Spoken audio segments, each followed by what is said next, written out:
तो एबे ration card को नहीं आसला गोटे बहुत ही बड़ सूचना।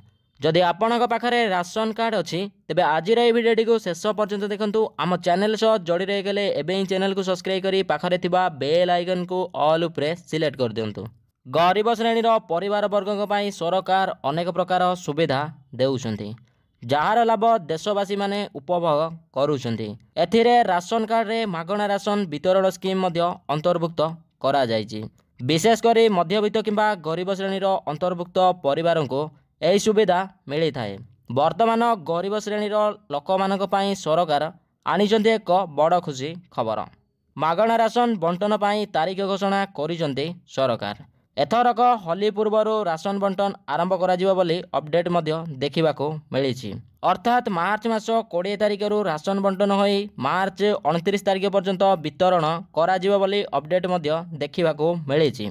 यह सहित राशन कार्ड को लेकिन आउ गोटे बहुत ही बड़ अपडेट सामना को आसी जाइए, जहाँकि कहुए जदि आपणक राशन कार्ड रे ए पर्यंत हेलानी KYC कंप्लीट करना तेबे तुरंत आपणक राशन कार्ड को KYC कंप्लीट करनियंतु। कहीं जदि आपण KYC कंप्लीट करूना तेबे आपणक राशन कार्ड को रद्द करा बोली मध्य अपडेट देखा मिली।